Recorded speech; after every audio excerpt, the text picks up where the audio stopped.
Parti.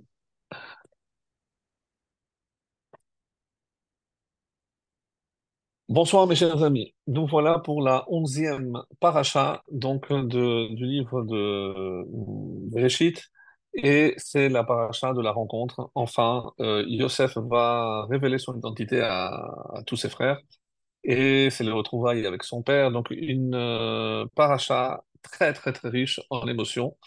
Et évidemment, tout commence par une approche un peu, on va dire, belliqueuse de la part de Yehuda. Vaïgash est là, Yehuda, et donc il s'approche de Yosef. Et je vais me permettre, donc même si on le fait rarement, de vous lire un texte qui décrit avec moult détails ce que contient cette approche. Ça, c'est d'une manière générale, et c'est tiré du Midrash Tanhuma, donc un texte magnifique qui nous révèle certaines parties donc, de ce discours, de cet échange entre Yehuda et Yosef, qui, d'ailleurs, si vous faites attention, Vaïgash Elav, donc on ne dit pas tout. Donc on dit juste qu'il s'est approché. Donc que veut dire cette approche? De quelle approche? S'il se parlait déjà, et si vous regardez la fin de Miquel, il a déjà parlé. Donc on ne comprend pas. Est-ce qu'il s'est approché pour, comme disent certains de nos commentateurs, pour parler plus fort à l'oreille, pour l'impressionner? Qu'est-ce qu'il cherchait à faire finalement, Yehuda? Ça, c'est dans un premier temps. Donc, on va essayer de clarifier l'attitude de Yehuda à l'égard de Yosef. Pourquoi Yosef met tellement de temps à se faire connaître? Et la question éternelle que l'on rencontre toujours à cette paracha, mais comment ne l'ont-ils pas reconnu? Surtout, rappelez-vous ce qu'on dit que Yosef avait le même visage, le même faciès que son père Yaakov. Donc Rachi essaye de nous donner une réponse qui n'est peut-être pas assez satisfaisante. C'est quand ils l'ont laissé, il avait 17 ans, et que au bout de 17 ans, maintenant presque 22 ans se sont passés. Là, ils l'ont vu avec barbe, c'était un homme accompli. Et même malgré tout, avec ou sans barbe, ils voyaient à quoi ressemblait Yaakov, leur père, avec la barbe. Donc ils auraient pu, par analogie, de voir une certaine ressemblance. Et il y a surtout plusieurs signes d'alerte, comme lorsqu'il va les placer pour le repas, comment il a su, évidemment, il fait...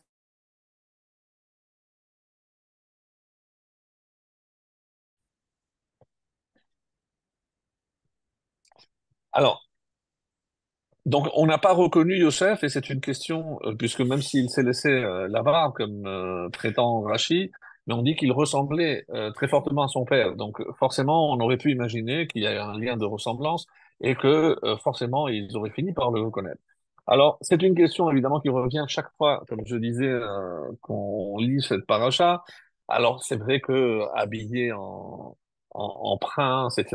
Donc, on peut imaginer qu'ils étaient tellement, tellement loin d'imaginer que Yosef pouvait se trouver devant eux. C'est quelque chose qui, on le sait très bien, lorsqu'on arrive à sortir quelque chose de notre esprit, eh ben, même si on a une évidence face à nous, ben, on est tellement bloqué à ce niveau-là que même devant cette évidence, on n'arrive pas à se reconnaître et surtout à admettre que ce que je suis en train de voir correspond à ce que je pense être quelque chose d'impossible.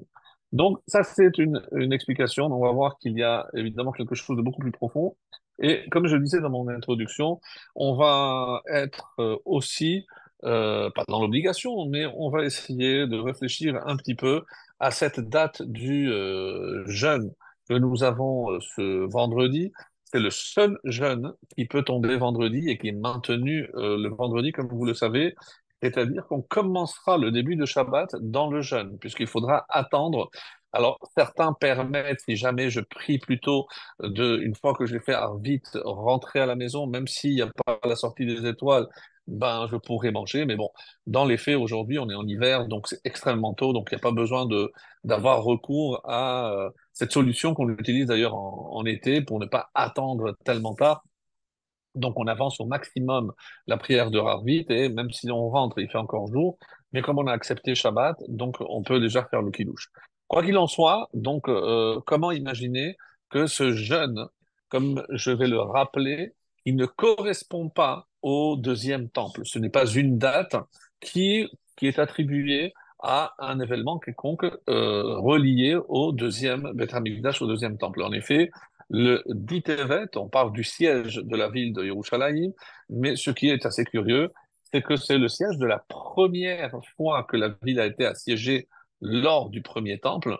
Et pourquoi ne pas avoir retenu la date du siège à l'occasion du deuxième temple? Il n'y a nulle part fait mention de cette date, si ce n'est dans le Sefer, ce qu'on appelle Sefer Yossifoun, le livre écrit par Flavius Joseph, qui nous donne une date du siège de Jérusalem avant la destruction du deuxième temple, et il s'agit du 22 Nissan. Donc personne. Alors évidemment, c'est en pleine Mimouna, comme on aurait pu imaginer, jeûner déjà le mois de Nissan, on ne jeûne pas. Donc, mais bon, ça ne répond pas forcément à la question. Si, comme on imagine, après la destruction du premier temple, il y a eu ces 70 ans où on a célébré et on a commémoré la destruction, on a rappelé pendant ces 70 ans le 9 Av, évidemment qu'ils ont jeûné, mais une fois que le deuxième temple a été reconstruit, alors les Chachamim nous disent, mais tous les jeûnes ont cessé, puisqu'il est dit que Dieu transformera tous ces jeûnes, ces dates, en fait, donc, force est de constater que à partir du deuxième temple, le 9 Av était une date qui était célébrée comme une fête. Donc, on peut facilement imaginer. Or, donc, ce n'est que après la destruction du deuxième temple, où, évidemment, on a retenu, par exemple, le 17 Tammuz, qui, comme je le rappelle, et la première brèche de la muraille lors du deuxième temple. Et c'est logique, puisque tout ce qui touchait le premier temple a déjà été oublié. Entre-temps, le deuxième a été reconstruit. Alors revient la question avec beaucoup plus de force, beaucoup plus d'acuité. Pourquoi donc retenir le 10 Tevet qui ne concerne que le premier temple, alors qu'il n'y a aucune autre date? À part évidemment, mais le 9 Av, c'est parce que c'est la date de la destruction et du premier et du deuxième. Mais encore une fois, pourquoi on remonte au siège? Et si on analyse véritablement la question, mais qu'y a-t-il de si grave pour que on commémore le siège du de la première destruction du temple? Donc il y a plus de 2500 ans. Donc pourquoi qu'est-ce qui s'est passé pour que on décide de jeûner? Et on va voir, comme on a l'habitude de le faire chez les Sfaradim et aussi les Ashkenazim, ont des slichot pour ce jour en particulier, et où on rappelle les événements donc, qui ont fait que les Chachamim ont décidé de mettre un jeûne le 10 Tevet. Mais comme on va essayer de le rappeler, il y a eu d'autres événements qui également ont eu lieu et le 8 et le 9. Donc, et c'est rapporté d'ailleurs dans le Shulchan Aruch. Donc, ça, c'est pour la deuxième partie. On va revenir maintenant à notre première partie. Et j'aimerais donc commencer par la question que j'avais posée. Que représente cette approche de Yehuda? Alors, quand on analyse le discours, ce n'est pas le premier discours. Et ça, il est bon de le rappeler parce qu'il a déjà commencé à la fin, comme je disais, à la fin de Miket. Et pour rappeler très rapidement les faits, juste avant de partir, donc il donne l'ordre, Yosef donne l'ordre de prendre la coupe et de la cacher dans le sac de Binyamin. Là encore, on ne comprend pas qu'est-ce que Yosef cherche véritablement. Alors là, j'ai trouvé une réponse très originale, très profonde du Mégalé Amoukot. Donc on cite souvent donc Mégalé Amoukot qui révèle quelque chose qui est profondément enfoui, caché dans la paracha. Et on va essayer de comprendre aussi qu'est-ce qui se cache derrière le geste de Yosef. Et comme vous allez le voir, c'est quelque chose de beaucoup plus profond qui n'a rien à voir avec la simple histoire qui nous est racontée en première lecture. Alors, qu'est-ce qui s'est passé? Donc, on trouve finalement, et tellement ils étaient confiants, les frères, c'est que, évidemment, ils permettent de fouiller tous les sacs et ils osent même dire que celui qui a volé, qu'il meure. Non, non, non, non, non. Donc, il n'est pas question. Celui qui aura dérobé la coupe, eh ben, il sera ramené comme esclave chez mon maître Yosef. Et c'est comme ça qu'il se termine. Yosef va et demande donc à son intendant de lui dire, va et poursuis ces hommes, et quand ils sont rattrapés, dis-leur pourquoi avez-vous rendu le mal pour le bien. N'est-ce pas la coupe dont mon maître boit et dont il se sert pour tout deviner?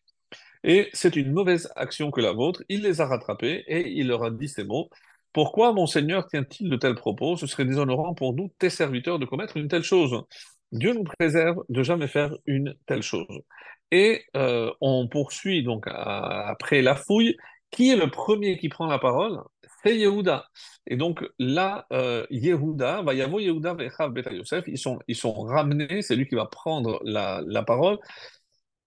Va Yomer Lahem Yosef, Yosef leur dit, mais qu'est-ce que vous avez fait, Hachem? Alors il attend qu'il mais est-ce que vous n'avez pas deviné que j'allais moi forcément trouver ce qui me manquait, que j'allais forcément vous attraper. Donc Yosef, ce qu'il leur a dit, savez-vous pas que les personnes durant, que les personnes de rang s'élèvent à leur poste de par leur propre intelligence et qu'à ce titre, un important personnage comme moi peut finir par découvrir toute la vérité. Et là, c'est Yehuda qui parle. Et ça, c'est le premier discours de Yehuda, donc avant le début de notre paracha. Qu'est-ce qu'il leur dit? Que pouvons-nous dire? Alors, je vous lis en hébreu parce que c'est très beau. Vayom Yehuda, manomar l'adoni. Qu'est-ce qu'on peut dire à notre maître? Manedaber, qu'est-ce qu'on va parler? Ou man tzadak, et comment peut-on se justifier?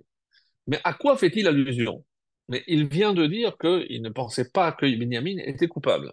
Et si on est coupable, et écoutez bien la suite, Haelokim matzah et avon avadecha. C'est que Dieu a trouvé la faute de tes serviteurs. Hinenu avadim ladoni. Voici, nous sommes tes serviteurs, gam anachnu et nous-mêmes, gam asher nimtza gavia biado, et aussi celui chez qui on a trouvé la coupe. Alors, je ne comprends pas. On arrête là et on dit, mais qu'est-ce que Yehuda veut? Enfin, et d'ailleurs, Yosef, d'après le Midrash, lui dit, mais je ne comprends pas tes propos. Tu crois que moi, je prends des gens innocents et je vais faire du commerce avec des esclaves? Non, ça peut-être quelqu'un d'autre a fait ça avant, mais moi, je ne le fais pas. Évidemment, il y a toujours des sous-entendus extrêmement profonds dans tout l'échange qu'il y a entre Yosef et Yehuda ici. Il lui dit, moi, vous croyez que moi, je suis là pour faire du commerce avec des esclaves, c'est pour ça que je vais vous prendre. Yehuda, il est clair, il a dit, non, non, non, non. C'est que si on doit rester, c'est parce que Hachem a trouvé la faute que nous avons commise il y a 22 ans. Donc, de quoi s'agit-il? Évidemment, de la vente de Yosef. Donc là, il reconnaît que parce qu'ils l'ont vendu comme esclave, et après avoir, on le sait, ils l'ont cherché partout, au niveau de tous les, on avait parlé de ça, au niveau de tous les marchés de l'Égypte, espérant le trouver, ne voyant pas qu'il était là, ils se sont dit, c'est sûr que maintenant il est devenu quelqu'un d'important, mais dans le domaine de la prostitution, qu'à Dieu ne plaise. Donc, ils se disent, nous, on doit payer ce qu'on a fait, et c'est pour ça qu'on se constitue nous-mêmes comme esclaves. Et c'est vrai que Binyamin, même si nous on sait qu'il est innocent, mais il y a entre nous quelque chose de très important, c'est l'engagement et le reste d'être tous soudés. Donc si nous on doit rester ici, on restera, et même si on sait pertinemment, parce que si on doit être puni par la vente de notre petit frère, lui, Binyamin, ne faisait pas partie, donc il n'est pas inclus. C'est pour ça qu'il sépare Gamanachnu, nous, vegan, et celui aussi chez qui on a trouvé la coupe, même si on sait que tu es en train d'inventer une histoire, qu'il est innocent, mais de toutes les façons, si on y reste tous, on va rester et lui restera avec nous, parce qu'il faut on soit tous soudés et tous unis. Ça, c'est le discours de Yosef. Alors, Yosef leur dit, ah bon, et qu'est-ce que vous allez raconter à votre père si tout le monde reste ici, vous allez le laisser tout seul? Donc, ça, ce que je vous fais part d'un discours qu'on ne voit pas ici. Parce qu'il lui dit, va Yomer Khalil Ali. Je fais, non, non, non, non, non, non, non. Yosef répond, qu'à Dieu ne plaise de faire une chose pareille. Il n'est pas question que vous restiez. Mais Haïch Asher Nimsa, seulement celui chez qui on a trouvé la coupe, Rui El Yahaved, lui, il sera mon esclave, parce que c'est lui qui est coupable. Ve'atem, Alou le Shalom El Avichem. Montez en paix, vers votre père. Et là se termine la paracha précédente et se termine la première phase du discours. Là, on serait attendu à ce que Yehuda dise, écoute, tu as raison, mais je ne peux pas partir. On ne peut pas laisser Binyamin ici et je ne peux pas me présenter parce que je me suis porté garant et responsable de Binyamin. Il n'est pas question que je retourne chez mon père sans mon petit frère. Alors, là, et c'est pour ça que Vaïgash, il s'approche et il se montre déjà un peu plus, il monte le ton. Il a dit parce que là, alors que on lui propose d'être tous, et il va même aller plus loin, il va maintenant, lui, vouloir prendre la place de Binyamin. Donc on est à un stade supérieur. D'ailleurs, même la halakha se pose la question, est-ce que j'ai le droit, en sachant qu'à cette époque, un esclave il risquait sa vie à tous les instants, comme dit la halakha. Pourquoi? Parce que le maître était capricieux et pour un oui ou pour un non, il pouvait couper la tête à son esclave. Donc, comment il prend un tel risque? Est-ce que j'ai le droit, d'après la halakha, de me mettre dans une situation de risque? Alors, il y a des réponses très intéressantes, mais bon, c'est plus technique. La halakha, par exemple, si on dit à quelqu'un, quand tu me laisses te couper un membre, soit je tue quelqu'un, un autre juif. Les goïms nous disent ça. Alors la halakha est claire. C'est que si je me mets en danger par la perte de ce membre, il n'est pas question. Pourquoi? Parce que il y a ce principe qui dit un nefesh dochat un nefesh. Donc il n'y a pas une âme qui vaut plus qu'une autre. Donc moi, je n'ai pas le droit de me mettre en danger pour sauver quelqu'un d'autre. De la même façon, si moi je ne sais pas bien nager et je n'ai pas l'obligation de me jeter à l'eau pour essayer et tenter de sauver quelqu'un d'autre, en sachant que je ne suis pas assez expert et que je me mets en danger. Donc, je n'ai pas l'obligation. Alors, par contre, comme dira la halakha, s'il s'agit d'un droit ou un membre qui ne me met pas en danger, même si la halakha ne t'oblige pas à accepter, mais on dit kadosh yelecha, donc tu seras considéré comme quelqu'un de kadosh qui est prêt à sacrifier, à faire un sacrifice pour sauver une vie humaine. Et ça, on comprend que c'est évidemment un rang très élevé. Bien, ça c'est par rapport donc à ce premier point, mais ça ne répond pas à toutes nos questions. Et c'est pour ça que je voulais, avant de passer au Mégalé à Moukot, vous lire ce passage du Midrash exceptionnel. Donc c'est Midrash Tanhuma. Euh, je sais pas, je pense pas qu'il existe en français, mais en tout cas, c'est bien de le lire en VO parce que ça a une saveur différente. Vayigash elav Yehuda shenigash betorachot. Donc déjà, le sens de Vayigash, il vient avec des reproches. Donc, comme j'ai dit, déjà, un ton, il hausse le ton, et là, on n'est plus dans la justification. Il a voulu reconnaître sa faute, et il s'attendait à un peu plus de compréhension de la part de cet homme cruel qui se trouve face à lui, et là, il monte le ton. Et Biadoni al ta'avor alenu midatadin. Tu n'as pas besoin de te comporter avec une telle rigueur. Nous, on a déjà reconnu notre faute. Donc, je ne comprends pas pourquoi tu te maintiens dans cette position. Il n'est pas question qu'on retourne sans notre petit frère. Donc, monte et descend, ça, c'est non négociable. Yedaberna avdecha davar beozni Adoni. Donc, Raoui haya lomar lifne Adoni. Et là, Melamed Shaya Medaber achat caché ve achat raka. Donc de là, on apprend que même lorsqu'on fait des reproches, il va utiliser tantôt une parole douce, tantôt une parole dure. Donc moitié-moitié.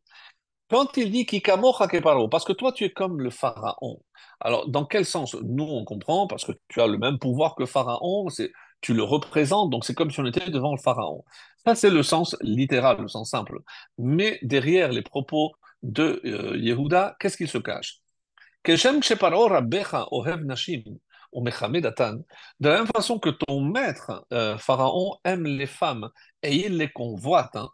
Kachata Raïta le Binyamin Shu Yefetoa. Maintenant, je sais pourquoi tu veux retenir mon petit frère Binyamin, parce qu'il est beau. Il l'accuse d'homosexuel. Et c'est pour ça que tu veux garder notre petit frère. Ve'ata mechamedo liot lecha ele eved. Et tu fais semblant maintenant de le garder comme esclave. Et je comprends que tout ce que tu as fait, c'est uniquement parce qu'il est beau et que tu veux le garder auprès de toi. Alors, davaracher, une autre explication. Michamocha keparo, keshem sheata uparo gedolim mimkomchem kach gedolim. Donc, toi, tu es comme Parao, c'est-à-dire tu es quelqu'un de très haut rang, tu es très important. Sache nous, chez nous, on est aussi quelqu'un, puisqu'on vient d'une famille très importante, et si toi ici en Égypte tu es important comme le pharaon, nous de là où on vient, nous on est des gens aussi très importants. Toi tu as demandé à tes esclaves, à tes serviteurs, tu as dit, déjà tu as commencé à poser des questions sur notre famille, donc mitechila baila bata alenu. Donc, tu as commencé déjà avec des faux prétextes, en nous accusant avec des fausses accusations, parce que sous prétexte qu'on est rentré par des portes différentes, tu nous accuses d'espionnage.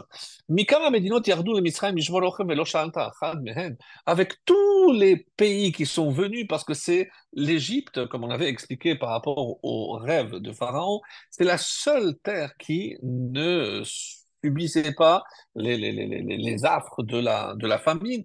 Donc, tous les autres pays venaient justement se fournir du blé et de la nourriture auprès de l'Égypte. Et tu n'as accusé personne d'autre, on n'a jamais entendu parler en tout cas.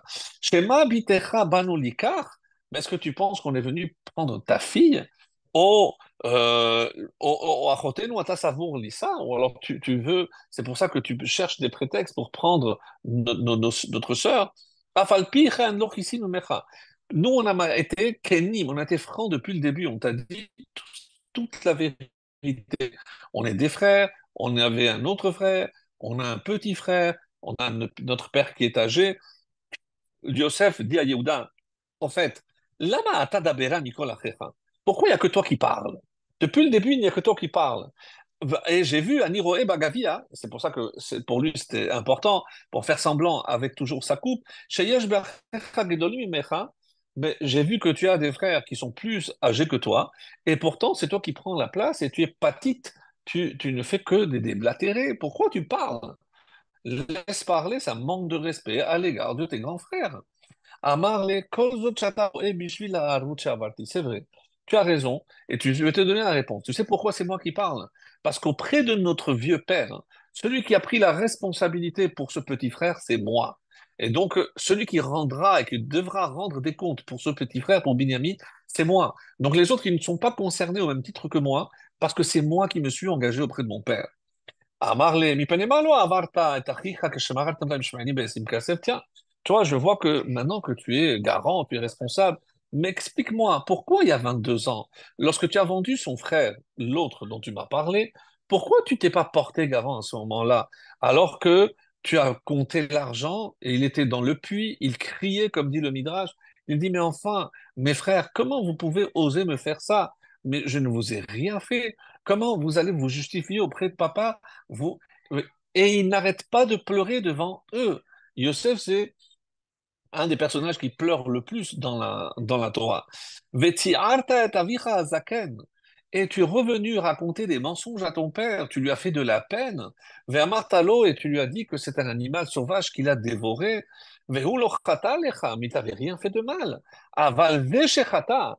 Donc, lui, il était innocent, l'autre. Mais celui-là, il a volé. Donc, lui, il doit payer. Vegan, avagavia. Tu sais ce que tu vas dire à ton père? Halach achevel achare hadli.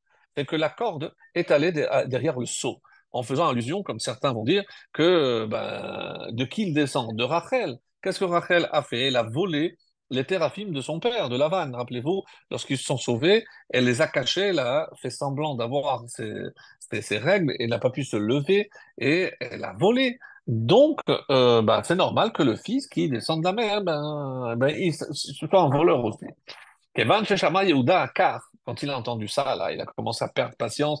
Ta'ak ubacha, il a commencé à crier, à pleurer. Bekol gadol uvmar nefesh, avec beaucoup d'amertume.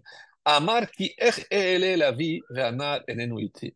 Tout ce que tu me dis, moi, j'en ai rien à faire. Moi, je te dis une seule chose. Je ne peux pas monter, revenir chez mon père sans ce jeune homme.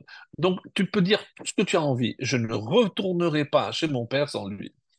Yosef l'a dit, bon, très bien, Nidvaker shenenu. Alors tu sais quoi, on va continuer, on va discuter entre toi et moi. Et mor milecha usdor dinecha. Cette expression, c'est dis ce que tu as à dire, usdor dinecha. Et on va fixer qui est coupable, on va juger qu'est-ce qui se passe. Alors, Miyad Amar Yehuda Naphtali, Lech Urei Kama Shvakim Yesh Bemitzrayim. Il a envoyé Naphtali, on sait il était très rapide. Va et dis-moi combien de marchés il y a en Égypte.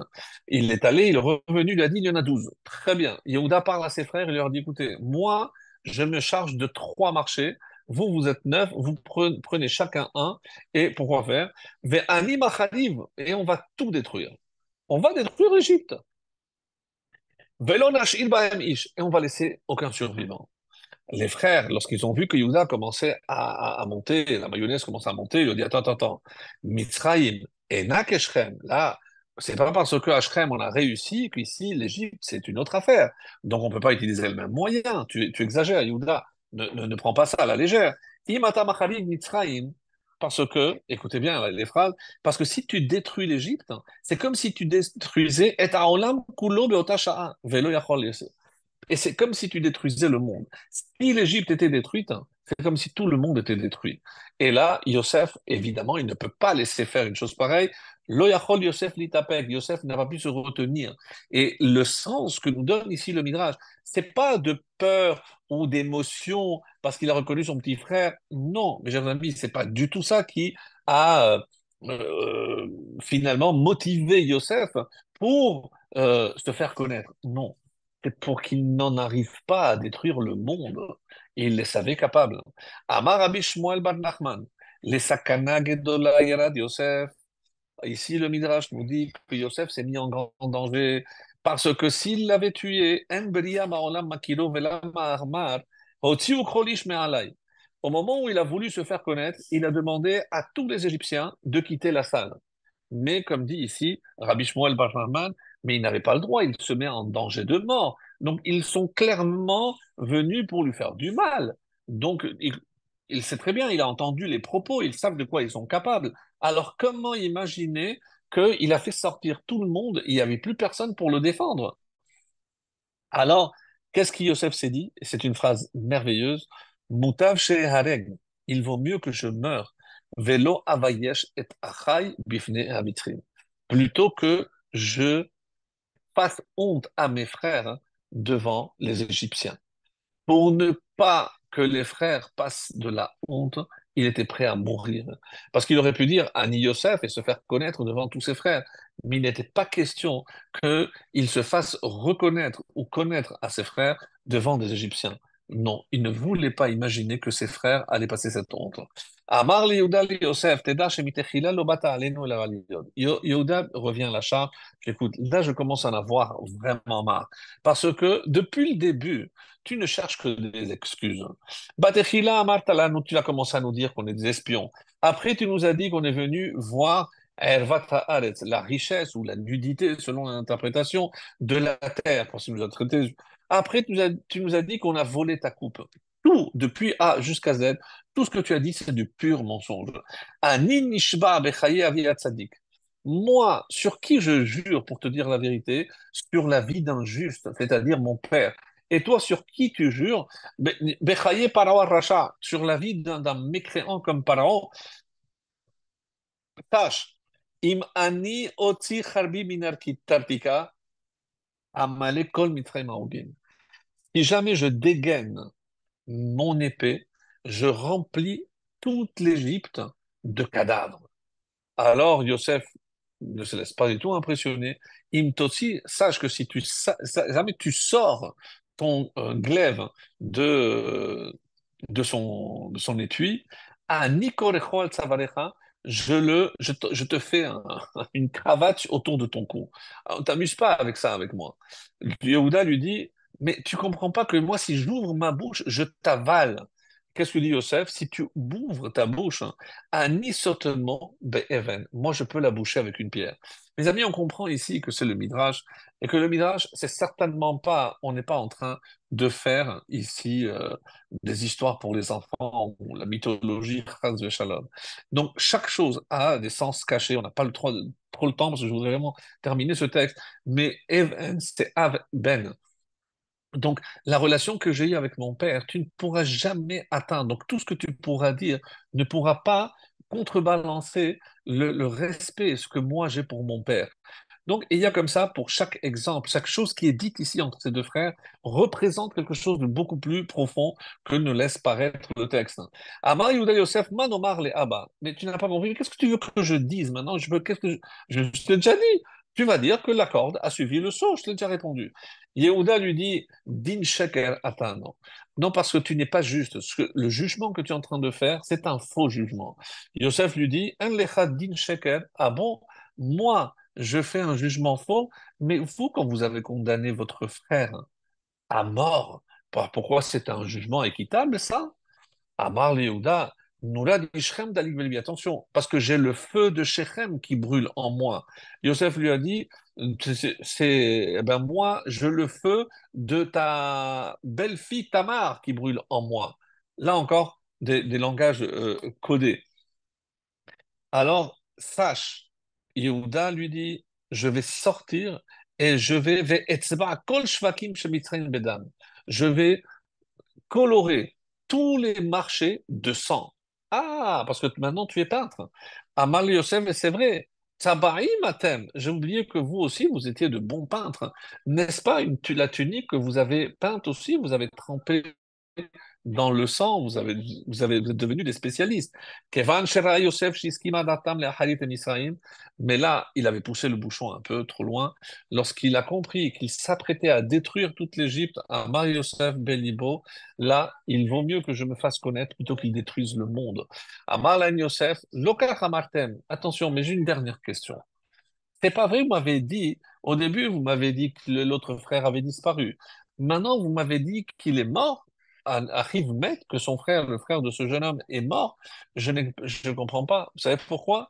Parce que c'est moi qui l'ai acheté. Vous l'avez vendu. Eh bien, sachez que moi, je l'ai acheté à Nikenitiv. Et d'ailleurs, je vais l'appeler devant vous. Et il a commencé, Hitril Kore Yosef, Yosef ben Yaakov, Yosef ben Yaakov. Et qu'est-ce qu'ils ont fait, les frères? Viens, viens parler avec tes frères, ceux qui t'ont vendu. Ils ont commencé à regarder dans les quatre coins, mais quoi ils parlent? Et Yosef dit, mais où vous regardez? Je dis, qu'est-ce que vous cherchez? Eh ben, vous n'avez pas compris. Le Yosef, c'est celui qui est devant vous. Les ou Elkan, Ani Yosef Achichem. Vous savez ce que dit ici le Midrash? Parcha nishmatam. L'âme a quitté le corps de tous les frères. Velo yachalou la'anot oto. Barabi Yehuda, vailanu miyom adin, vailanu miyom hatochecha. Malheur à nous le jour du jugement, lorsqu'on sera confronté à cette réalité, quand on ne pourra pas inventer de faux prétextes, quand on devra rendre des comptes pour tout ce qu'on a mal fait ou ce qu'on n'a pas fait ici-bas. Oma Yosef, Shamar lecha vani Yosef parcha nishmatam. Lorsque Yosef s'est fait connaître par ses frères, leur âme les a quittés, alors qu'est-ce qui nous attend, nous, devant le jugement? Umi mechalkel et yom bo'o, mi ha'omed beherato. Alors, ומה זה נבהלו אחד פניו שיבוא הקדוש ברוך הוא לתבוע עלבון המצוות. Et donc, qu'est-ce que Hachem va venir exiger? Qu'est-ce que vous avez fait avec la Torah que je vous ai donnée? Asa kadosh baruch hu lahem nes. Dieu a fait un miracle. Vechazra nishmatam, et il les a ressuscités. Amar lahem Yosef, hine einechem ro'ot ve'ene achi Binyamin ki pi lashon hakodesh. Vous avez remarqué que je parle lashon hakodesh comme vous. C'est moi qui vous parle. Velo ayuma aminimbo. Et il n'arrivait pas à le croire. Prépara et atzmo. Leur a montré la Brit Mila. Ver alaem chotam aberit. Regardez, non seulement je suis circoncis, parce qu'il avait fait circoncire tous les Égyptiens aussi, mais vous pouvez voir que cette circoncision n'a pas été souillée. Vechol kach lama mipene she'atzam eslam belo chatimat zakan ve'achav haya omed lemelech chatimat zakan. Donc c'est ici le Midrash, on dit, et tout ça parce que quand il les a quittés, il n'avait pas la barbe, que maintenant il avait la barbe. Et van shekiruhu, et maintenant qu'ils se sont rendus compte que c'était lui, Bikshu les Horgo. Bon. Mais maintenant, parce qu'ils se sont rendus compte que comment ils allaient rendre des comptes à leur père maintenant devant Yosef. Donc ils se sont dit, il vaut mieux qu'on termine la tâche qu'on s'était nous attribuée. On aurait dû le tuer depuis le début. Ils se sont levés pour le tuer. Yarad Malach, c'est un ange qui est venu prendre la défense de Yosef, au Pizeram Be'arba Pinotabait, et il les a éparpillés aux quatre coins. Oui, il a fallu un miracle pour sauver Yosef de la main de ses frères. Be'ota sha'at tzavach Yehuda be'kol gadol v'naflu kol chavot mitzrayim. Il a poussé un tel cri que toutes les murailles de l'Égypte sont tombés. On dit que il y a eu des fausses couches chez tous les animaux, que Yosef est tombé de son trône, que Paro est tombé de son trône, que la majorité de tous les Égyptiens ont perdu leurs dents. Imaginez le cri. כשהיו עומדים לפני יוסף נהפכו מעיניהם לאחוריהם, d'autres, la tête s'est retournée, elle est restée comme ça. Et comme c'est marqué dans le livre de Job au chapitre 4, Sha'agat Ari avec Kol Shachal Veshne Keflim Tao Leficha, c'est Sha'agat Ari, c'est le cri d'un lion, c'est une allusion au cri que Yehuda avait poussé. Leficha, c'est pour ça que c'est marqué Hakol Nishma Bet Paro. Là, nous on a traduit le sens simple, la rumeur est arrivée à la maison de Paro. Non, c'est le cri qu'il a poussé est arrivé jusqu'au palais de Pharaon. Ven kolze ela kol Yehuda, et c'était le son de la voix de Yehuda. Kevan shera Yosef she'ayta lahem boucha gdola, quand il a vu qu'ils sentaient une telle honte de ce qu'ils ont voulu faire, d'abord il y a 22 ans et maintenant encore, Amar lahem, on va enterrer le couteau, la hache de guerre. Geshuna elai vayigashu, venez auprès de moi. Et gashu, vayigashu, c'est ça l'approche. L'approche pour retrouver donc cette union entre les frères. Et on dit comme ça, Kol echad ve'echad haya menasheko uboche. Et les frères, un par un, sont venus embrasser Yosef et chacun a pleuré. Comme c'est marqué, Vaïnachek lechol echav vayevk alehem. Il a pleuré sur tous, c'est-à-dire un par un. Ukeshem shelo piyes Yosef et Echav, et la mitor bechia. Et donc, malheureusement, comme cette rencontre s'est faite dans les pleurs, c'est-à-dire que finalement, pour pouvoir arriver à atteindre à ce pardon de ce qu'ils avaient fait, ou ils avaient voulu faire à Yosef, comme ça s'est passé dans les larmes, car que chez Yigal Kadosh Baruch Hu Israël, de la même façon, écoutez la conclusion de ce midrash, sa dernière phrase, quand Dieu voudra libérer son peuple, c'est-à-dire à notre époque maintenant, Mitor Bechiyahu Goalam, nous aussi on va être délivrés, mais avec des larmes. Mes chers amis, des larmes pour tous ces soldats qui tombent chaque jour, pour les larmes que l'on verse sur toutes les victimes de ce fameux 7 octobre. Parce que si on considère qu'on se rapproche de la Géoula, si on doit passer par des larmes, c'est parce que Yosef et ses frères se sont rencontrés, retrouvés dans des larmes. Et à quoi ça fait allusion? C'est dans le prophète Jérémie au chapitre 31 qui dit Bivchi yavou tachanuni movilem olichem el nachalem haim bederech yashar lo yikashelu ba ki hayit el Israël leav ve'Ephraim bechori hu. Je vous lis la traduction. Ils arriveront en pleurs et en supplications. Je les dirigerai, je les ferai aller au torrent d'eau. Une allusion à la Torah, une allusion à l'abondance qui sera en cette fin des temps, par le droit chemin, où ils ne trébucheront plus. Car je suis devenu un père pour Israël, et Éphraïm est mon premier-né.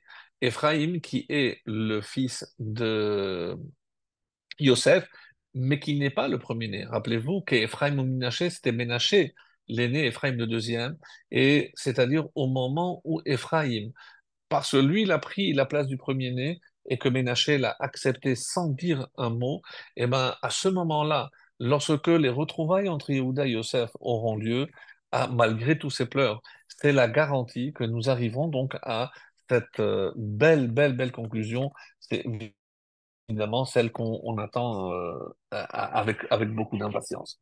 Alors, maintenant qu'on a fait ce midrash qui me tenait vraiment à cœur, et j'espère que vous avez pu apprécier au même titre que moi quand je l'ai découvert, je me suis dit c'est tellement beau. Et donc maintenant, on va essayer de relire tout ce passage, mais avec un éclairage différent, pas celui du midrash, mais celui de Mégalé Amoukot. Alors, du Rav Shapira. Alors, qu'est-ce qu'il dit, le Mégalé Amoukot? C'est que on voit qu'il y a un élément central dans tout l'épisode qui tourne autour de Yosef et ses frères. Depuis la fin de la paracha de Miketz et ce début de paracha, donc il y a un élément qui prend une place énorme et très importante et centrale, c'est la fameuse coupe. En hébreu, généralement c'est kos. Rappelez-vous, lorsque le maître et chanson avait fait des rêves, le terme utilisé par la Torah pour parler de coupe, c'est kos. Kos, arba kosod, les quatre coupes, etc. Mais ici, on utilise un terme qui est rarissime dans le contexte où il est utilisé, c'est le mot gavia. Gavia, c'est une coupe, et le Mégaléa Moukot nous dit que c'est curieux pourquoi ici, dans tout ce passage, c'est le mot Gavia qui est utilisé et non pas le mot habituel pour désigner une coupe qui est le mot kos. Et donc c'est la question que se pose le Mégaléa Moukot. Évidemment, à partir de là, il va s'envoler, il va nous envoler avec. Oh non, il dit comme ça que le mot Gavia, alors encore une fois, il y a des choses tellement profondes que, d'abord, je n'ai pas la prétention de comprendre toutes les profondeurs du Mégaléa Moukot, surtout qu'il dit que le Gavia, c'est le sod de la Merkava. La Merkava, je rappelle, le char céleste, hein, donc on a du mal à faire le lien, nous on ne comprend rien au char céleste, c'est ce char qui communique donc entre le monde inférieur et le monde supérieur, et on voit que finalement, ce mot Gavia joue un rôle beaucoup plus important qu'une simple coupe ou que le fait d'avoir dérobé un élément qui soi-disant faisait ou octroyait à Yosef des dons de vision, puisque tout ce qu'il savait, il le savait sans même consulter cette coupe, mais c'est ce qu'il faisait semblant. Alors, et il nous dit, regardez, dans le mot Gavia, la première lettre c'est Gimel, 3. On dit comme ça, c'est une allusion aux trois patriarches. Après, les deux lettres du milieu, c'est Bet et Yud, Yud Bet, c'est 12. 12 évidemment, c'est 12 tribus. Et la dernière lettre, c'est Ayin. Ayin, c'est 70. C'est les 70, évidemment, qui sont descendus en Égypte. Autrement dit, dans le mot Gavia, il y a aussi l'histoire du peuple juif. On est parti des trois patriarches, après on est devenu un peuple avec 12 tribus, et après on est devenu 70 âmes. Donc il y a une évolution du peuple juif. Et de quoi s'agit-il ici? 70, parce que c'est, même si on ne l'a pas dit, mais c'est le début de l'exil. Lorsque Yosef, avec toute sa famille, pardon, lorsque Yaakov va à l'encontre de Yosef et tout le monde descend en Égypte, eh ben, on se rend compte que finalement, c'est pour accomplir la promesse, la prophétie que Dieu avait transmise à Abraham, ta descendance sera esclave dans un pays étranger. Et tous étaient conscients qu'il se jouait ici beaucoup plus que la famine ou pour aller acquérir du blé. Évidemment qu'il y a quelque chose de beaucoup plus profond. De quoi s'agit-il? C'est le début de la promesse, de cette prophétie, que la descendance de Abraham allait être esclave. Donc il le savait évidemment en arrivant. Mais comme on va le voir, et le lien est très fort parce que tout ce qui se passe au niveau du peuple juif, on a dit, ça se passe aussi au niveau du patriarche qui représente le seul qui est appelé Israël, c'est-à-dire Yaakov. Et où est-ce que je retrouve ces trois chiffres? Donc 3, 12 et 70, les Gimel, Yudbet et Aïn 70, et ben, lorsqu'il arrive chez Lavan, il dit qu'il y avait trois troupeaux. Et le Mégalé Amokot nous dit, c'est quoi ces trois troupeaux? Eh bien, ces trois troupeaux correspondent, donc on a dit, comme les trois Avot. Ensuite, il y a 12 quand il va sortir, et le peuple juif va sortir, ils vont trouver 12 sources d'eau, donc 12 comme les Shevatim. Et enfin, les 70 palmiers, ça c'est dans le livre de Shemot, on lira ce passage-là, 70 Keneget Shivein Vekenim. Donc, soit je dis que c'est 70 comme les âmes qui sont descendues en Égypte, mais 70 c'est aussi le nombre de sages qui entouraient Moshe Rabbeinu. Et le Mégalé Moukot va encore plus loin en disant que ces sources d'eau et que ces palmiers existaient Misheshet Yemei Bereshit, c'est-à-dire depuis l'aube de la création. Comme si ces éléments étaient tellement cruciaux, tellement importants, et c'est peut-être l'allusion qu'avait fait le Mégalé Amoukot en disant que le secret de la Merkava se cache dans ces chiffres 3, 12 et 70. En tout cas, c'est comme ça que le Mégalé Amoukot l'explique. Maintenant, il va répondre à une autre question, et c'est ce que je disais, c'est tellement beau parce que on ne comprend pas qu'est-ce que Yosef veut en accusant. Alors on a dit c'est un test pour les frères, ça évidemment toutes les réponses que l'on connaît, mais on va pas revenir là-dessus, mais on va dépasser à un niveau un peu beaucoup plus profond pour comprendre qu'est-ce qui se cache derrière l'attitude de Yosef. Alors Yosef, pardon, dit quand il prend le gavia et il le met dans le sac de Binyamin, c'est comme s'il lui transmettait un message. Quel est le message que Yosef veut faire parvenir à Binyamin? Alors, et là, il faut prendre encore une fois le mot de Gavia et on va voir qu'il a une autre signification. Qu'est-ce que représente ce Gavia? Le guimel de Gavia, c'est Galouyot. Galouyot, c'est les exils. Et si je regarde les trois lettres qui suivent, Yud, Bet, Ayin. Yud, c'est Yavan. Bet, c'est Bavel. Ayin, Aesav, ou Edom. Donc vous allez évidemment arriver à la même conclusion que le Mégalé oui, mais là il n'y en a que trois. C'est-à-dire, il y a trois exils. Qu'est-ce que Yosef est en train de dire à Binyamin? Parce que les seuls qui peuvent mettre un terme à l'exil, c'est les enfants de Rachel. Ça, on le savait déjà, c'est un grand principe. Donc, Rachel a eu deux enfants, Yosef et Binyamin. Qu'est-ce que Yosef est en train de dire à Binyamin? Sache que au niveau des Galouyot, moi, je m'en charge de Yud, Bet et Ayin. De Edom, je me charge de Yavan et de Babel. Mais il reste Paras et Madaï. Ça, je te transmets le flambeau parce que pour Madaï, moi, je ne peux rien faire contre les Perses. C'est toi, Binyamin, qui devra le faire.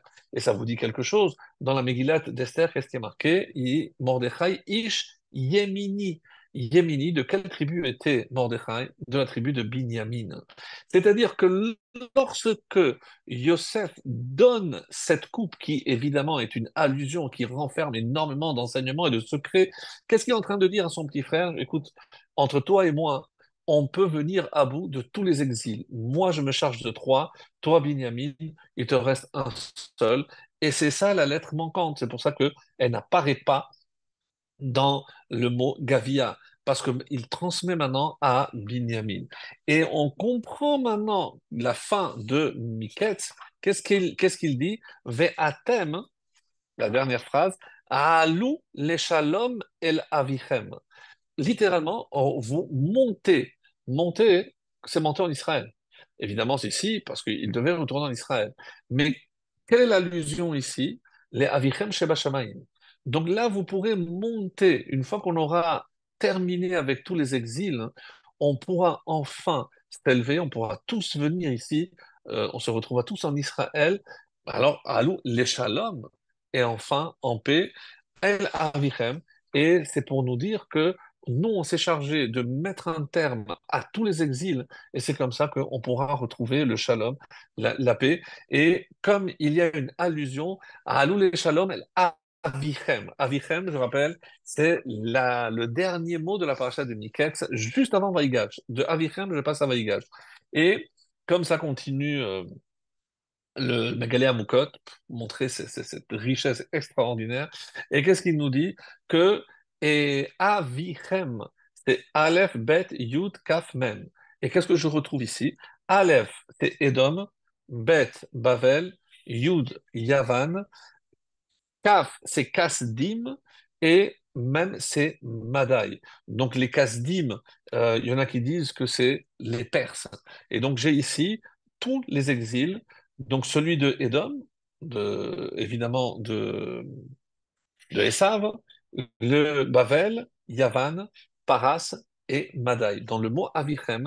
Et c'est pour ça que c'est une garantie, une prophétie qui est dite ici, qu'on sortira de tous ces quatre exils.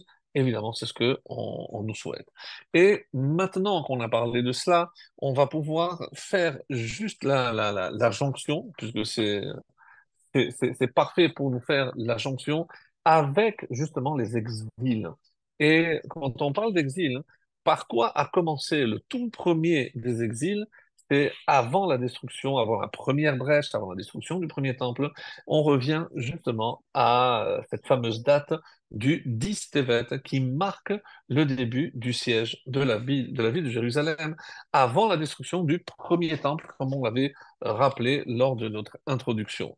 Alors, sachez que on dit comme ça que le mois de Tevet, nous on n'a retenu que le 10, mais on nous dit que le mois de Tevet, c'est le mois du Rocher, de l'obscurité.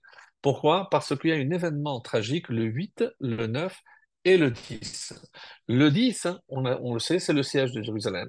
Qu'est-ce qu'il y a eu le 8 et le 9? Mais avant de répondre à cette question, même si on a traité certains aspects de cette question les années précédentes, mais comme on arrive évidemment au dit Tevet, donc il est bon de le rappeler, on dit que, rappelez-vous, et c'est un enseignement très très beau, que Moshe Rabbeinu, lorsqu'il est né, il est né prématuré. Donc, Vatitspene chez Shelo Yedachim. Qu'est-ce qu'elle a fait sa mère? Elle l'a gardé, elle l'a caché pendant 3 mois. Et de là, on nous dit, les Chachamim nous disent que c'est une allusion aux 3 mois où un juif, en quelque sorte, doit se cacher. Pourquoi il doit se cacher? Parce que si Esav est dans les parages, c'est Esav qui aura le dessus. Oui, ces 3 mois lui reviennent. Alors, lorsqu'on calcule les 3 mois, alors je pourrais dire que de la même façon que Yaakov a eu Nissan, Iyar et Sivan, Esav a eu Tammuz, à cause du 17 Tammuz, Av et aussi et Elul. Mais dans le Ben Ishraï, il nous dit que la shlitat du Samer même, la domination du mal, quand est-ce qu'elle a vraiment lieu? C'est Tevet, Tammuz et Av. Et ici, au départ, comme le précise le Ben Ishraï, il y avait le mois de Elul.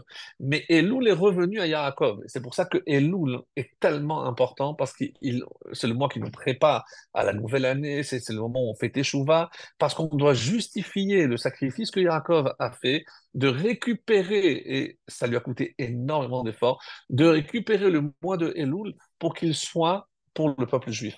Donc c'est pour ça que c'est un mois où on se doit de profiter au maximum, eu égard les efforts réalisés par notre ancêtre Yaakov. Alors, comment je retrouve maintenant ces 3 mois? Est-ce que véritablement il y a 3 mois, s'il me reste maintenant que Tammuz et Av? Non, il y a le mois de Tevet. Alors, quand je compte en été, en hiver, il y a le mois de Tevet et il y a aussi la moitié de Shevat, puisque le début de Shevat est collé à Tevet, mais à partir du 15 Shevat, c'est la fête, c'est le nouvel an des arts, et ça nous revient. Donc il y a un mois et demi. Et en été, c'est quoi le mot? Donc c'est comme ça qu'on dit.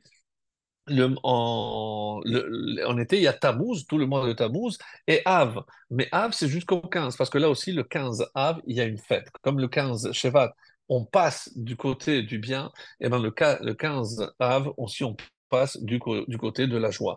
Donc, un mois et demi en été et un mois et demi en hiver, ça, c'est les fameux 3 mois où là, il y a la domination du mal, du Samer même, appelez ça Esav, Samakel, etc. En tout cas, c'est les forces du mal.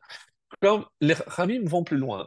Et on nous dit aussi qu'il y a une très belle prophétie, on nous dit qu'à la fin, on va manger de la théena, de la figue. Alors certains voient ici une allusion à ce qui est écrit que parmi les différentes opinions concernant le fruit défendu, on dit que c'est justement la figue. Et où est-ce que je vois qu'il y a une allusion à cela? Et c'est très très beau, parce que le mot Te'ena vaut 456. Et si je prends le mois de qui appartient encore à Esav, c'est-à-dire le mois de Tammuz et de Av, Tammuz c'est 453. Et Av 1 et 2, 3, je rajoute encore 3, c'est 456, c'est la même valeur numérique que le mot Te'ena. C'est-à-dire qu'à la fin, on va manger la Te'ena, c'est lorsque le mois de Tammuz et Av, on va dire, dans toute la globalité du mois de Av, reviendra au peuple juif et que ce ne sera plus ce sont plus des mois de tristesse. Alors, maintenant, pour revenir à ce 8 Tevet, qu'est-ce qu'il y a eu? Très rapidement, parce qu'on en a déjà parlé souvent. Le 8, c'est là où il y a eu la traduction de la Torah.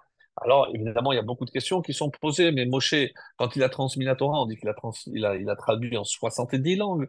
Oui, mais une des réponses qui nous est donnée par le Rambam, c'est vrai, mais il n'a pas traduit toute la Torah. Et il a traduit certains passages, certains disent que ce n'est que des varim, en tout cas c'est comme ça que c'est marqué. Et voilà ce qui est rapporté dans le Shulchan Aruch. Et le 9, mit anim velo yod'im alma. Mais on ne sait pas pourquoi. Mais est-ce qu'on ne sait pas pourquoi on jeûne? On ne sait pas pourquoi il faudrait jeûner pour la raison que l'on demande à nous de jeûner le 9. Donc, comment lire ce Shulchan Aruch? Le Mishnah Berurah nous dit, donc le commentaire du Chafetz Chaim, Metbo Ezra Sofer, comme c'est marqué dans nos slichot, ben, Ezra Sofer est mort le 9. Pourquoi il dit dans nos slichot? Parce que si vous regardez dans nos livres, et vous ferez attention ce vendredi dans les Tachanonim que l'on fait spéciaux qui sont attribués aux 10 Tevet, à la fin, il y a cette phrase, Vegambo, et aussi en ce jour, Ne'esaf est décédé à Ezra HaKohen HaSofer, Ezra HaSofer. Mais en quel jour? Le 10. D'après les sources ashkénazes, il est mort le 9. Et d'après les sources séfarades, il est mort le 10. Mais alors, pourquoi, s'il est mort le 10, on dit qu'il est mort le 9? Et c'est pour ça que le Shulchan Aroukh dit, je ne sais pas pourquoi il a fallu changer la date, ou alors pourquoi il a fallu instaurer un jeûne pour la mort d'un prophète comme Ezra. On n'a pas instauré un jeûne pour la mort de Moshe ou de Aharon ou de tous les tzadikim qui ont vécu. Pourquoi? C'est ça, donc comme ça qu'il faut lire Shulchan Aroukh. Je ne sais pas pourquoi on a instauré un jeûne, pas pourquoi on jeûne. Quoi, mais il ne connaissait pas tout ça, le Shulchan Aroukh? Bien sûr qu'il connaissait. Donc il savait qu'il était question de la mort de Ezra. Mais certains disent non, il n'y a pas que Ezra, il y a aussi Néhémia. Mais est-ce que ça rajoute? Le seul jeûne qu'on ait fixé pour la mort d'un tzaddik, mais c'est un meurtre. C'est Gedalia ben Achikam, le 3 Tishri. Mais là, parce que c'était évidemment la fin comme le dit le Shulchan Aroukh, c'est la dernière lueur de la flamme qui est restée, qui a fini par s'éteindre. Puisqu'après cela, pendant plus de 50 ans, il n'y aura pas de présence juive en Israël. Donc c'est quelque chose de beaucoup plus marquant. Mais c'est un meurtre, c'est pas la même chose. Alors, par rapport donc à, et c'est ça le Kaf HaChaim qui nous donne une explication très belle, il a dit non, Mit'anim Betisha, c'est vrai qu'il est mort le 10, mais pourquoi on a instauré le jeûne le 9?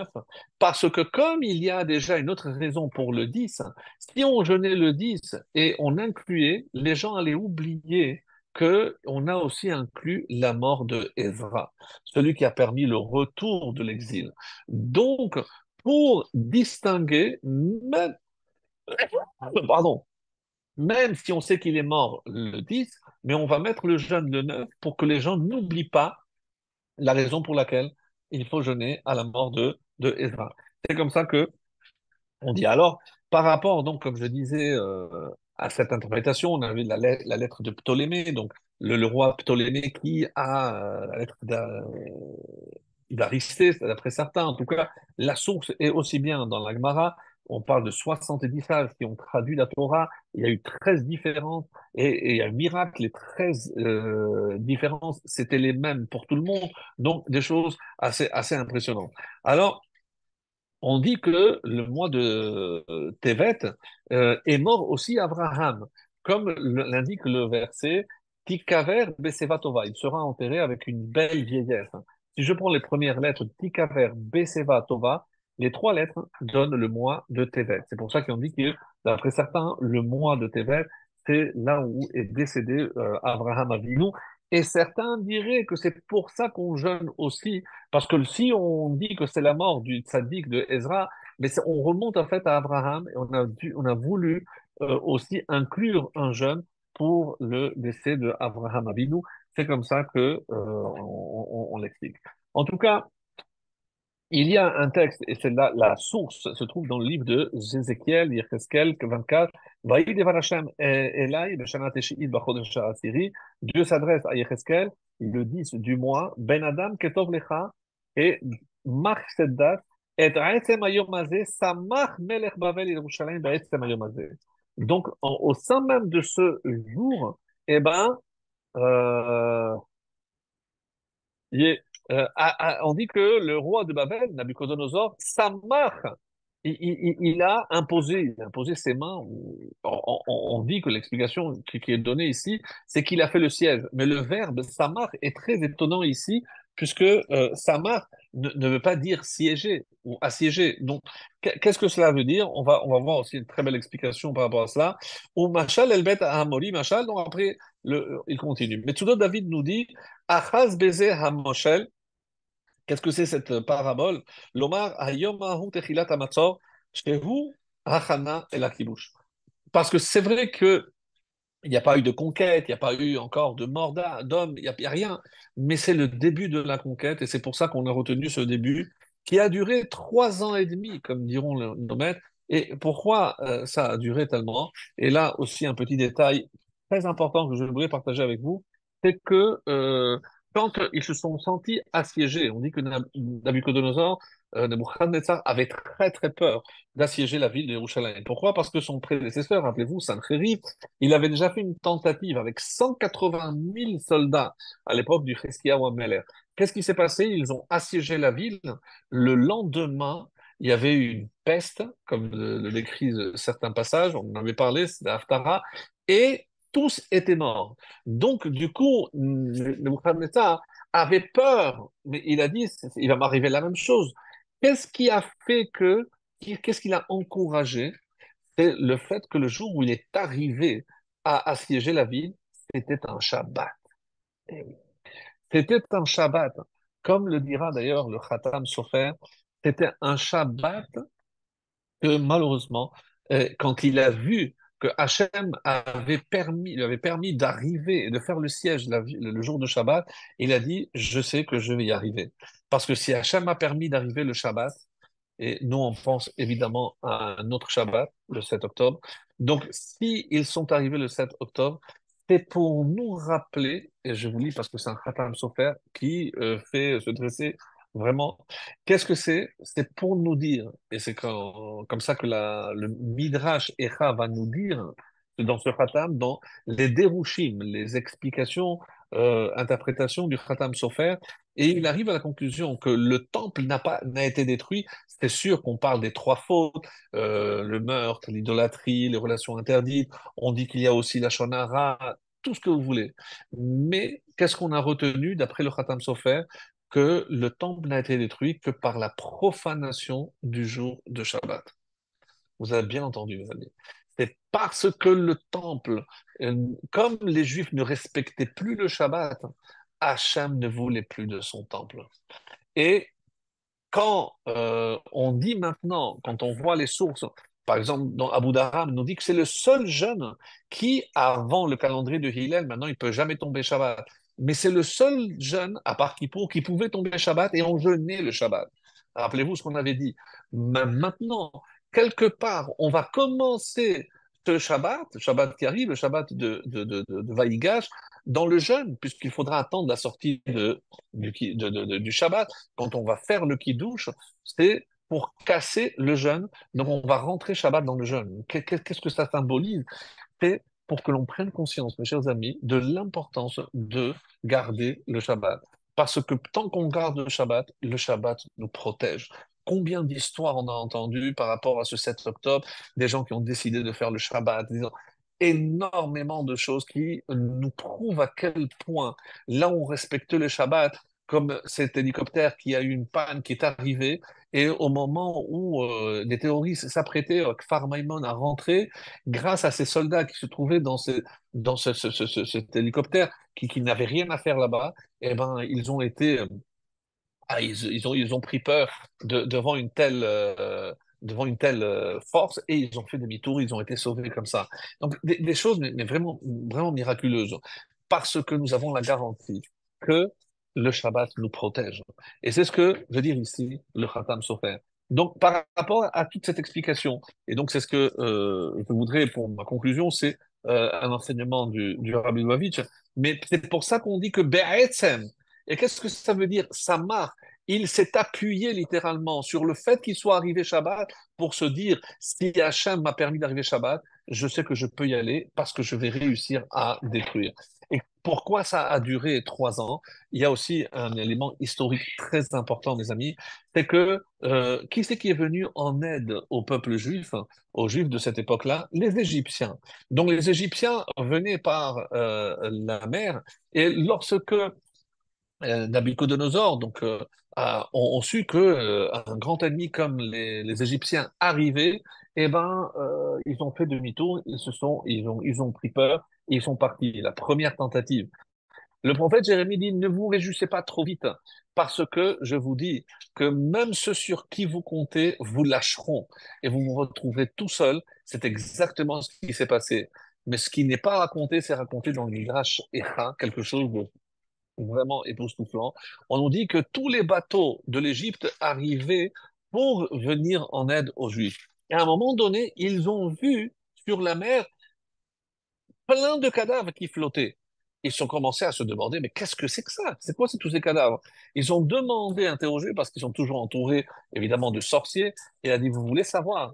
Eh ben, ces cadavres, hein, c'était il y a 900 ans, eh ben, sachez que ces Juifs que vous allez aider, à cause de tous vos ancêtres, hein, se sont noyés. À quoi ça fait allusion? Oui, mes amis, la traversée de la mer Rouge. Mais comment? Nous, on va les aider et eux, il y a 900 ans, ils ont tué à cause d'eux. Nos ancêtres sont morts. Mes amis, demi-tour. Les Égyptiens ont fait demi-tour. Dès que les Babyloniens ont entendu que les Égyptiens avaient lâché, ils sont revenus. Et malgré tout, tout ça, ça va durer 3 ans. Pourquoi? Parce qu'Hachem attendait une chose, c'est qu'on fasse les chouvas. Et le peuple juif, malheureusement, n'a pas compris le message.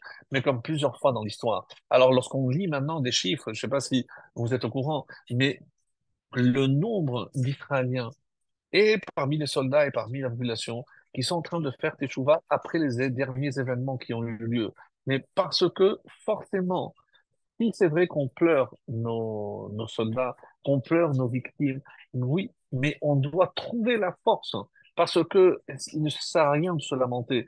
Que toutes ces épreuves, c'est justement trouver la force pour rebondir et se renforcer.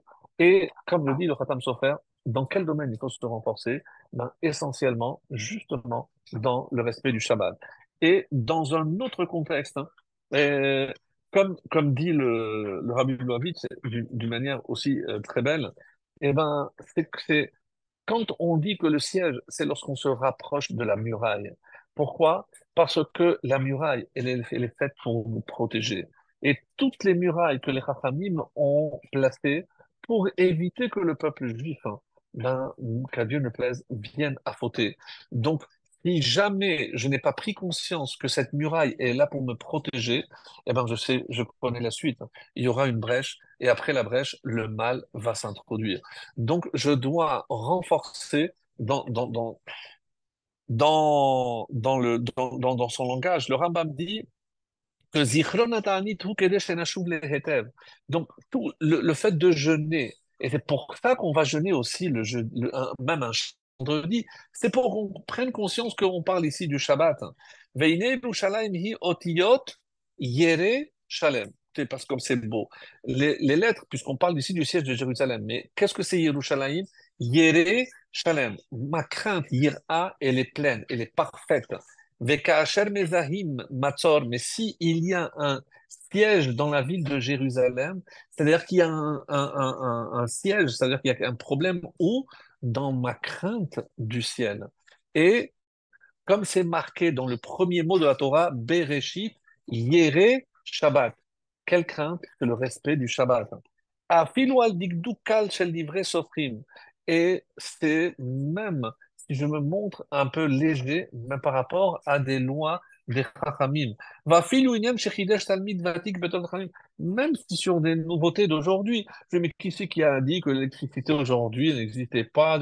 Qu'est-ce que je raconte? C'est-à-dire là, saute que toutes les vatelles, il faut faire attention pour tout respecter. Michou chez Zilzoul, Bécalé chez Bakalout, parce qu'un mépris, même sur quelque chose de léger, c'est malheureusement comme si j'étais en train de faire céder la muraille. Donc, qui c'est qui siège? C'est quoi ce siège? Ne pas comprendre quelle est l'importance de ces murailles. Comme les Chachamim disent, Hayom Omer, qu'est-ce qu'il va faire la Shonara? Aujourd'hui, il va te dire de faire ça. Mais c'est pas très grave. Mais après, demain, il va te dire, non, si déjà tu as fait ça, tu peux faire ça. Ça, c'est le chemin du Yetzirah. Donc, que nos murailles, non seulement nous protègent, mais et c'est ça, malheureusement. Qu'est-ce qui s'est passé? Regardez l'image, elle est très puissante. C'est un Shabbat. Comment ils sont rentrés? Ils ont cassé les murailles, les barrières. Mais ils ont cassé ces barrières, c'est que nous, on les avait négligées avant. Et c'est ça ce qu'il faut retenir. C'est que si nous, on renforce nos barrières, aucun ennemi, ni Yetzirah, ni personne d'autre pourra défoncer ces barrières parce qu'elles nous protègent et nous, on les protégera.